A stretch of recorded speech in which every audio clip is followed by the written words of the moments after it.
Okay, so first time round, I bought Medify and I did question after question after question, hours and hours and hours of endless revision, absolutely went crazy, and honestly, the end result was that I did okay.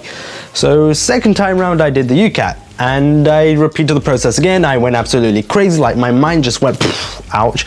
But yeah, I went crazy and it came to the point where I was like, I'm not really noticing any change. I need to do something. So I looked into it and really sat down, focused, and yeah, so that change I brought about impacted my Ucat score from the first time I did it and then the second time I did it, like massively, like it was a big improvement. So in this video, I'm going to share with you my 5 top tips that will help you in your Ucat revision.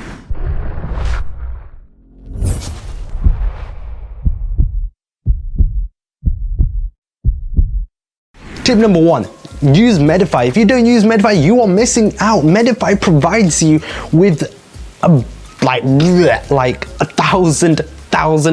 10 billion, okay, maybe not 10 billion, but they provide you with a lot of questions. And those questions are constantly updated with feedback, and it really does replicate what it's like in the real exam. So in that sense, Medify is absolutely amazing. Not only do they provide you with that many questions and answers, but they also provide you with in-depth feedback in terms of your analysis on how you're doing, comparing you to the average Medify user, so you can see how well you're doing, and it adds that little bit of competitiveness. And then on top of that, they have various different tutorials on how to go about revising for the Ucat, which were all very, very helpful indeed. So before you start revising the Ucat, definitely invest in Medify, and not only all those things about the questions and the analysis that you get from it, but also it's very cheap as well. Especially in comparison to other resources, online resources out there, Medify is probably your first thing that you should go to if you are wanting to spend money. Now, the thing with the Ucat is it requires a lot of time, a lot of practice in order to gain such a high score. And by more practice, you will be able to understand what these questions are telling you, how to answer these questions, and with that practice, you're able to ingrain in your head the styles of questions, and when you see a question, you immediately know what to put as the answer, or like immediately know how to tackle the question.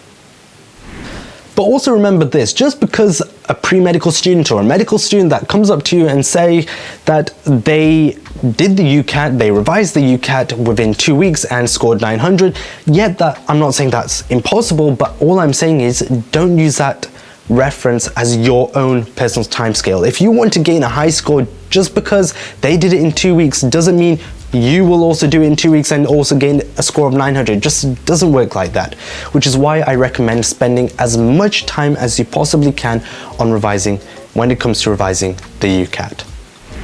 Tip number 3, keeping a track of your progress. Now, I always mention this to other students, pre-meds out there, that knowing where to spend your time more and focus your time more is really beneficial. Now, if you let's say for example, first time round I did it, I spent a lot of time on situational judgment, thinking like it was my best subset, and I really wanted to do it over and over again because it felt comfortable and I felt good about myself. But here was the thing, I was really lacking on the other subsets, and that kind of brought me down a little bit. So, which is why knowing where to spend your time really does help. So second time round when I did the Ucat, I learned to track my progress, and tracking your progress is very good, not just for the Ucat, but for A-levels and GCSEs as well. So, stage 1 of tracking your progress. Stage 1 is identifying and ranking the subsets in which you are good at, so ranking them from best to worst. So for me, it was something like abstract reasoning, decision making, quantitative reasoning, and verbal reasoning, and then situational judgment I already liked, so I didn't really include that, but that was my rank.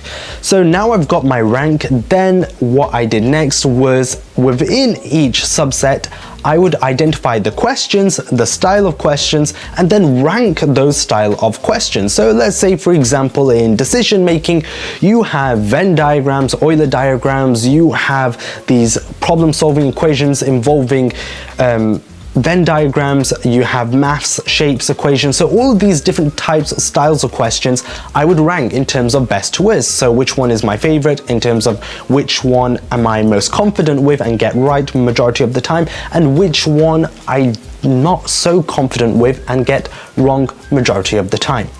And with this ranking order, you can now identify where you should be spending your time more. And obviously you want to be spending your time more on the bits that you are rusty on. So definitely do that. So ranking your subsets and your subset, the questions, the style of questions within each subset. So second time round I did the Ucat, I really wanted to have two good subsets and then two subsets which, you know, I could compromise on. So in that case for me it was abstract reasoning and decision making, and I really wanted to perfect these so I could get around 800 to 900. And so because I perfected them, that would mean that in the actual exam, if I did get around 800 to 900, that means I could easily get 500 or 600 on the two bad subsets. And so if we do the simple maths, so if I had two 800s, so 800, 800, and then in my other two bad subsets, I had something like 550, 550, then that would make around 2,700. And 2,700 is a very, very good score. So you can already see if I have two good subsets and two bad subsets, so the bad subsets you can easily kind of compromise on, not too much that you just completely neglect them, but obviously enough so that they're at a relatively average score, and then the two good subsets which are exceedingly high. So it varies person to person, but this is what I did. So that was stage one of tracking your progress. Stage two involves literally tracking your progress. So what I did was created an Excel spreadsheet in which I inserted my scores in, my subsets, how long I spent on each one, and what went well, even better if, and all of that stuff. So I created this Excel spreadsheet, and I have now put this in the link. I've now put the Excel spreadsheet in the link in the description below, so do check that out, and it's free, don't worry, not going to charge you for it. But honestly, tracking your progress is really beneficial because immediately what stands out to you is what you're dipping in, and it just allows you to focus more on what you're not good at, and so your score automatically goes up by, whether that's by a couple of hundreds or 100 or 50, every point counts. So tip number 4 is consistency. So you want to be consistent with your revision. Rather than spending 10 hours every 3 days, you want to be spending every day doing a little bit. Whether that's 3 hours or 4 hours, you want to be spending a good amount of time on the Ucat every single day. But not 10 hours, you don't want to be overdoing it, and neither do you want to be spending like half an hour on the Ucat, which is simply just not enough, because half an hour goes just like that. And then obviously closest to the exam, you can actually build up your hours depending on what you think is comfortable for you. My last and final tip is when you can, and if you can, use a computer. By using a computer, you're really simulating what it's like in the real environment, the real Ucat center.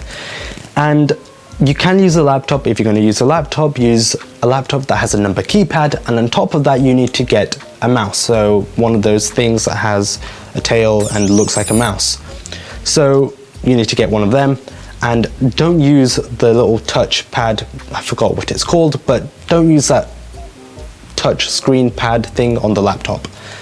So yeah, so that's just there to help you, really simulating the environment, what you'll be facing in the actual Ucat exam. And obviously for 2021, you now have the choice to do the Ucat at home or do the Ucat at the center. So if you do it at home, really make sure you use the same laptop or same computer every time you revise.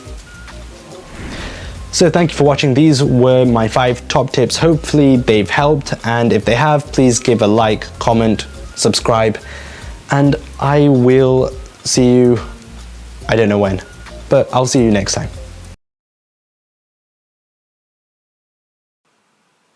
Okay, so now speaking of acing the Ucat, here is Ace the Ucat course ebook made by another student who scored very, very highly in their Ucat and obviously got them into medicine, and they have put together all their notes, all the different pieces of information, and have created this very useful and informative ebook. Now, if we have a look at the contents, it's got making the most of your time in the Ucat, effective, efficient practice, covering the basics, the foundations to help you get started, and then it goes in depth into verbal reasoning, the different subsets, looking at situational judgment, and then the test day, and then extra pieces of other information that would actually help you. So definitely take a look. So you can go to the link, it's in the description below, so www.acetheucat.com.